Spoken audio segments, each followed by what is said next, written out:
So throughout college, I always had an interest in international travel. And at one point, I was looking for opportunities that were like either an internship abroad or like study abroad or something like that, that would allow me to be able to still get like college credit or internship credit or something like that. But looking into those programs, they were expensive and I did not have that money. So, and then scholarship opportunities were not looking super promising. So, when I ended up graduating early in 2018, I graduated December instead of a regular spring grad. I had that little bit of extra time. I had done it regular internships, so I had a little bit of money. And so I started like looking to see, okay, just like what are some options to maybe work abroad? And so that's when I ended up coming across the program that I participated in, the volunteer short term in Spain. And it actually worked out perfectly because I did have a full time job opportunity already lined up. Um, but because I had that kind of gap timing that would work out, I wouldn't have to, like, I could push my start date back for my job to regular spring grad time and still be back in time. And then this program in particular didn't require me to necessarily be fluent in Spanish. It didn't necessarily require me to have like certification. Like I said, the money was much better for this one. It didn't cost an arm and a leg. So that's kind of how I ended up doing the program that I did. Well, for me, first of all, thankfully, CIEE paired me with a host mom who was a teacher at my school. And so instead of me having to try to like find a ride or figure out how to get to my school every day, in my case, I literally just rode with my host mom. She and another teacher carpool together every morning. So we would ride into school, the three of us. So once I actually got to school, because of the program that I was participating in, I wasn't the main teacher. I was kind of an assistant teacher or a support. So most of my days were spent, I had about six classes I would go to a day, but my days were spent in those classes being more of a support for whatever the lesson plan the teacher already had set up. So, like, I had ages 3 to 11-ish because I had an elementary school. So for the younger kids, the like super young ones that barely even know how to talk, for them it was a lot of like singing nursery rhymes in English and like maybe playing with them. Like I remember one day I was literally sitting there like playing dress up and stuff with them with their little like thing, but the whole point was just for me as a native speaker to be able to talk and they could kind of hear what English sounds like. So that was kind of what my days was like with the younger students. And then with the older students, of course, their lesson plans were a lot more structured. So for them, it was like actually going through whatever they were doing in class that day in small group sessions. So we would take like 4 or 5 students out of the class and go to a separate area. And I would like have workbooks and things like that. And we'd be going through whatever they've been learning in class. And I would kind of be the support in that way. So it varied, but overall, I did have English, gym, and art classes. So I would kind of go through my classes from teacher to teacher and help out in those ways.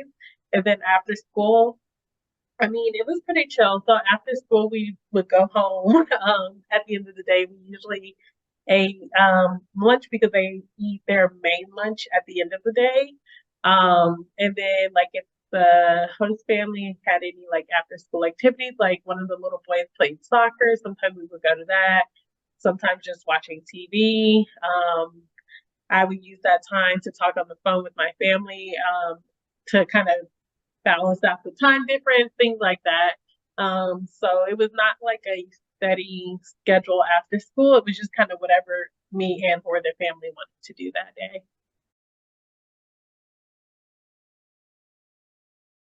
So actually, yeah.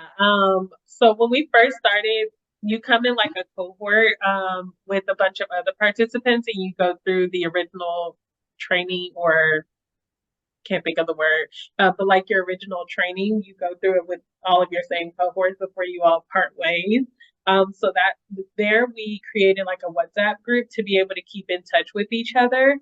So from that, not only were we able to like connect and talk about any and everything going on in our individual situations, from like talking about host families and schools and stuff like that, But we also used it a lot to like plan travel together and things like that as well. So I actually became friends with Alyssa through that because me and her traveled to Barcelona and maybe one other place over Barcelona and Salamanca, I think, together.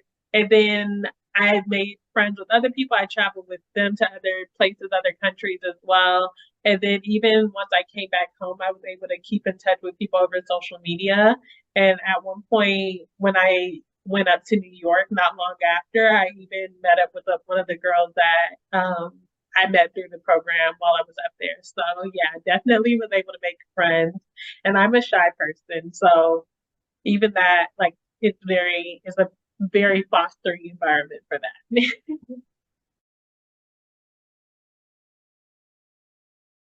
So I think one of the most like interesting cultural differences I had to get used to when I first got there was going from, at least in my household, but I feel like it's pretty American in general, is everybody kind of having their own plate of food, eating their own plate of food. You don't necessarily like eat off of people that aren't maybe like your close family, things like that. Going from that thought process over to in my area of Spain, where it didn't matter if it was just like family, if it was friends, if it was at a church function, if it was at a school function, whatever the case may be, if there was food involved, it was usually communal style. So everybody, like the food would just be in the middle of the table. Everybody could grab off of it, like stick their fork in to eat out of it, like whatever the case may be, as they were like putting out to their own plates, instead of it being like a this is the one serving utensil that everybody uses or something like that. So that was definitely something interesting to get used to.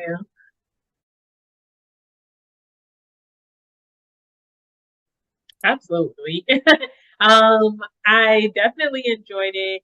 I don't think at this stage in life that there's any plan to necessarily return to do it again, but if I had the chance, and if like there's a point in my career where like I intend to take another gap or something like that, I would absolutely do it again. It was like super it was fun, but it was also like a really unique experience that I look back on and I'm able to talk about like with other people and share my experience with like really fondly. So overall, yeah, I loved it and I would recommend it to anybody else who's interested as well.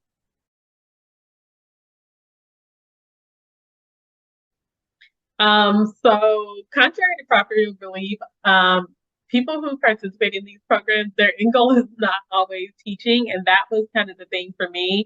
I went into this program, like I said, with a job already in place for when I came back, and that was nowhere near being a teacher. So for a lot of people, that can seem like, why would you waste your time doing like teaching abroad if you don't intend to be a teacher? But I felt like in my case, it actually really did still help me in my career in a lot of different ways. Because, like, for example, like corporate, I'm in business, by the way. So, like corporations, grad schools, things like that, love when you have professional experience that you can speak to. So, even though it was teaching experience that still shows that you can work in a professional environment, that you can meet like deadlines and expectations, like that you are able to like face challenges and everyday like changes and things like that. So I feel like those kinds of things still translate well. And then of course in the interview processes moving forward, you have all of these examples that you can pick from of things you've done that you can answer. Like if you need to have an interview and answer in the STAR method, you have specific situations that you can talk to. And then once you're actually in your work environment, I feel like even if you're not a teacher, there's a lot of skills that will translate like across platforms. So for example, working abroad means that you learn how to work across different cultures. And that's something when I came back became really important to me and really evident because my first job, I ended up working with a lot of people who were Indian, who were from Egypt, or who were from some Spanish people, like just from a lot of different random places. And me having that like experience of how to deal with different cultural norms that also are going to lead to different business practices. Being able to have like understand how to have empathy and understand how to work through language barriers. Sometimes things like that is still going to be super helpful for you, even if you're not intending to be a teacher, especially not abroad, because you can say, "Oh, I know how to work with other cultures seamlessly." I feel like as a teacher, you're obviously going to gain like leadership experience, organizational like skills. You're going to be able to like work on your time management, your planning skills, and those are all transferable skills that will move from one job to the next seamlessly. And then I felt like even just when I was going through my interview process and resumes and stuff like that, a lot of people, being honest, are going to have bachelor's degrees. They might have master's degrees. Like they're probably going to have an internship that they've gone through, things like that. So in terms of what's on your resume in itself, there may be a lot of things that are similar from one to the next, but then when you throw in that you also lived and taught abroad for a couple months, that's something that can set you apart and make your resume different than the next person. So I also felt like that helped me. And then of course, it wasn't me in my case, but if you happen to go and become bilingual, that's an obvious one up that works across many industries. So I still feel like even though my goal was not to be a teacher at the end of all this, it's still something that I've seen in my day to day and in my different careers where it's still been able to like help me and be those skills have been able to transfer. So the biggest, I think, piece of advice I can give is just, I mean, I feel like it's cliche, but be open and willing to make the most of the experience. Because although I love participating, living in another country is obviously going to come with challenges, especially when it's like a country and a culture that you're not accustomed to. So like things as simple as like I remember there were various times throughout being there where I'm not fluent in Spanish. So for me, working around the language barrier sometimes became physically exhausting and mentally exhausting, where I was like, my brain is on overdrive all day, every day, trying to like figure out what's going on, who to talk to, how to translate, all those kinds of things. Um, Obviously, as a Black traveler going to Spain, and especially in a small town, there were not many people that looked like me. So having to get used to and accustomed to living in an area where not only were people not looking like me, but sometimes they were looking at me because I seemed out of place in the area. Like I'm super family oriented of a person, so having to get used to, okay, I can't see my family physically, so what do I have to do to make this work so I don't feel like super homesick? So there are going to be those kinds of moments. But I think at the end of the day, you also have to focus more and really like be open to embracing all that it can come with, because along with those moments there were a lot of great moments when it came to meeting and traveling with my new friends, being able to like try all these new foods that I've never tried and probably would have never tried otherwise, working with the kiddos.